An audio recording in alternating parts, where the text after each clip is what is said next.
Welcome to the Facilitators Deep Dive podcast, your podcast on your way to facilitation mastery. Hey everyone, welcome back. Are you ready to dive into a topic that can transform how you lead and connect with people? I am. Today, we're going deep into the world of storytelling, and specifically how it plays out in business. Okay. Now, I have been digging into a book by Shawn Callahan, who you could say is a bit of a storytelling guru. Sounds interesting. It is, and he really breaks down why stories are so powerful, why they stick with us, you know?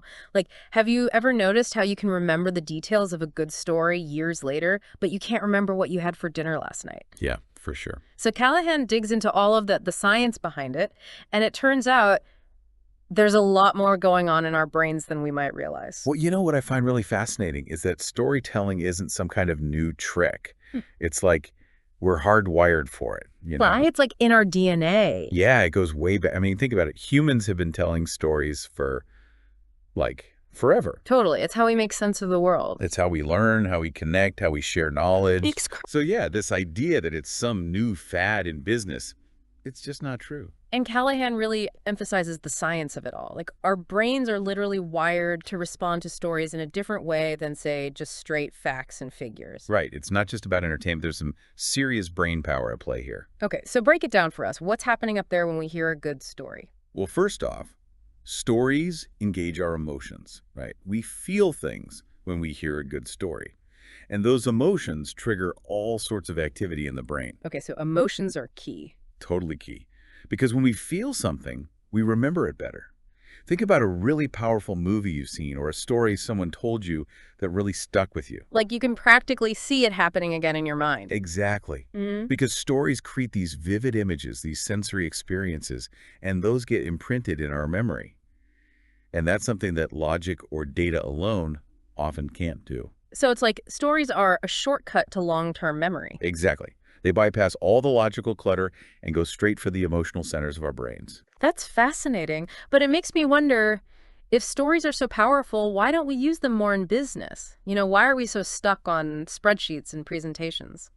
It's a good question. But, you know, Callahan actually addresses this. He talks about how we often get caught up in the idea that we need to be these master storytellers, you know? We have to spin these elaborate yarns. Yeah, and that can be intimidating. But the truth is, we don't need to be Shakespeare or Stephen King to use stories effectively. So what's the secret? What kind of stories are we talking about here? He's a big advocate for what he calls small stories. Small stories. Okay, I'm intrigued. What are those? These aren't like, epic sagas or anything. They're the little stories we tell each other every day. Okay, like what? Like, oh, you wouldn't believe what happened on my commute this morning. Ah, I see. So it's those little anecdotes, those everyday moments that we might not even think twice about. Exactly. But those small stories, they can have a surprisingly big impact, especially in a business setting. Okay, I'm starting to see how this could work. So how do these small stories actually make a difference? Like, what's the magic ingredient? Well, think about it. Every interaction, every project, every challenge you face, it all has a story behind it. And these stories, they're powerful because they're authentic, they're relatable. Right, they come from real life. Exactly. And when you share those real-life experiences, it creates a connection with people. It helps them understand your perspective, see things from your point of view. And Callahan gives a great example in his book about a CEO who made one seemingly small change that had a ripple effect throughout his entire company. Okay, now I'm really interested. What did the CEO do? Well, he just decided to give employees his full attention when they came to his office. Like, no more multitasking, no more checking his phone, just genuine presence and listening.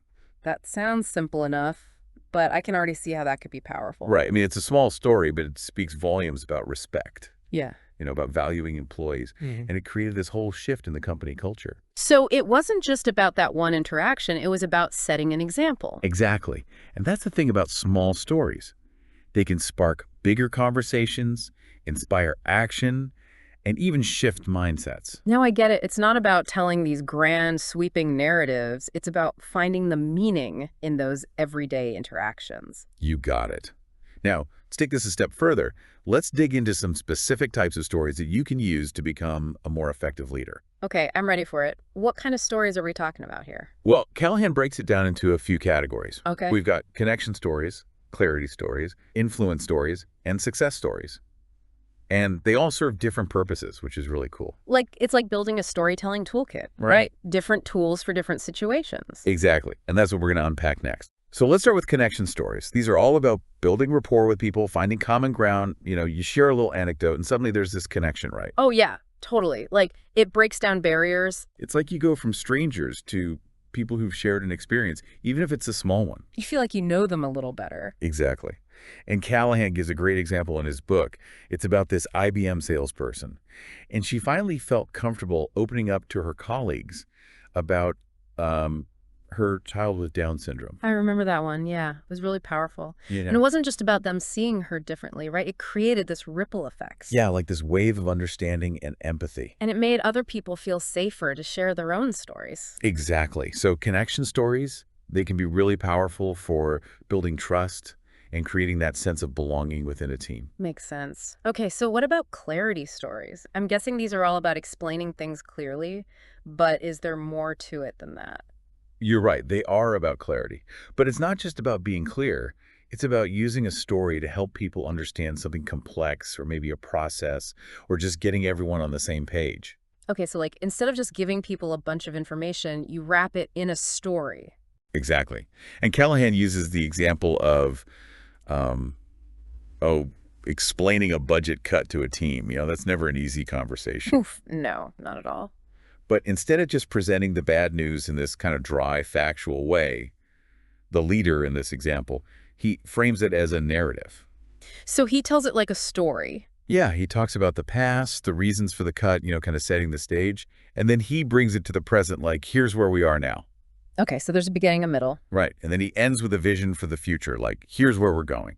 So even though it's a tough message, he's giving it context and he's offering a path forward. Exactly. He's turning what could be a negative situation into an opportunity for the team to come together. I like that. Okay, now, influence stories. Those sound interesting. Are we talking about subtly persuading people to see things your way? Yeah, kind of. It's about shifting perspectives without being too forceful or triggering people's defenses. Got it. So it's subtle. Yeah, it's more about planting seeds.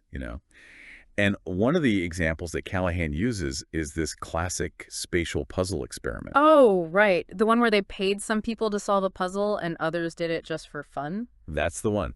And the interesting thing is, the people who weren't paid, they kept working on the puzzle even after the researchers left, while the paid participants, they lost interest. Like, once the reward was gone, the motivation disappeared? Exactly. And that story, it illustrates the power of intrinsic motivation in a way that just explaining the concept might not. I see. It makes people think about it differently. Okay, so what about success stories? Those are all about inspiration and motivation. Okay, so like sharing stories of when things went well. Yeah, basically. You're showing what's possible and tapping into that human desire to learn from others' experiences. Like if they can do it, maybe I can too. Exactly. And success stories, they're great for boosting morale, fostering a sense of pride within a team. Callahan talks about a company that they successfully upgraded their ticketing system, which sounds pretty boring, right? Yeah, not the most thrilling topic. But the way they told the story, it focused on the emotional journey of the CIO. Like the ups and downs of the project. Exactly. His frustration with the old system, the challenges they faced, and then ultimately that sense of relief and pride when it finally worked. So it's not just about the technical stuff, it's about the human element. Right. You're bringing it to life. And those details, they make it relatable and memorable. Okay, so we've covered different types of stories, but how do we make storytelling a habit? Something that we do naturally, not just when we're giving a presentation or trying to make a point. That's a great question. And Callahan has some really good advice on that. He says we need to be more attuned to the stories that are happening all around us every day. So it's about being more observant, more aware. Exactly. Like you start listening for those moments, those little snippets of conversation, those experiences that have that storytelling potential. And then you start to see them everywhere. You do. It's like training your brain to spot those little narrative gems. Ooh, I like that. Narrative gems. But what about remembering them? I know I've thought, oh, that would make a great story, and then completely forgotten about it later. Callahan suggests a really simple but effective trick. He says, call a friend and retell the story right away. That's so smart. So you're reinforcing it in your own mind. Exactly. And when you tell it to someone else, you're processing it, adding your own interpretation, and it becomes more memorable. He also recommends using like a friend-style one-liner to jot down stories. You know, like the one where Oh, that's funny. Okay, I can totally see myself doing that. it's a fun way to capture the essence of a story. Mm. And then for organizing all these stories, Callahan suggests a tagging system. So, like, you tag a story about going above and beyond for a customer with customer service, or a story about a tough challenge with resilience. You got it. So then you've got this like personal story library that you can draw from when you need it. But here's a really important point to remember. Even though stories are powerful, they have to be used ethically. That's a really good point. You could easily see how someone could misuse stories, to manipulate people. Absolutely. And Callahan, he's very clear about that. He shares this story about a salesperson who basically bragged about creating false perceptions to get people to buy things. Ugh, that's not cool. No, not at all. And it's a good reminder that storytelling is about authenticity, about connecting with people genuinely, not trying to trick them. Okay, so it's not just about becoming a great storyteller, it's about being a responsible storyteller. Exactly. And before we move on to our final thoughts, we've covered a lot of ground today. We talked about the science of storytelling, different types of stories, how to make it a habit. But what's really interesting is this idea that each of us were already living a story. Yeah, I mean, think about it. Your life is full of experiences and challenges and wins and losses. I guess it's like it's a narrative unfolding every single day. Okay, yeah, I see what you mean. But how does that help me be a better leader? Well, Callahan's point is that within your own life story, there are tons of stories just waiting to be told. Stories that have, shaped who you are, taught you things. Like those defining moments? Exactly. And those are the stories that are going to resonate most with other people, the ones that come from your own experience. So it's not just about finding stories out there. It's about tapping into the stories we already have. You got it.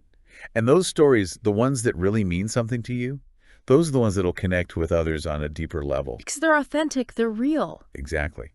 So take some time to think about your own journey. What are those key moments that have made you who you are? What challenges have you faced? What did you learn? And once we've kind of identified those stories, how do we use them to be more effective leaders? Well, think about the people you lead. What are their struggles? What are they hoping for? What kind of impact are you trying to make on them? So it's like finding those stories within ourselves that connect to what the people around us are going through. Exactly. And then share them. Share the stories that make you laugh, the ones that make you think, the ones that make you feel, really alive. Because those are the stories that people will connect with. They'll help you build trust, get people excited about a shared goal. This has been an incredible deep dive. I mean, we've covered so much, the science, the different kinds of stories, how to actually make it a habit. But if you had to pick one key takeaway for our listeners, what would it be?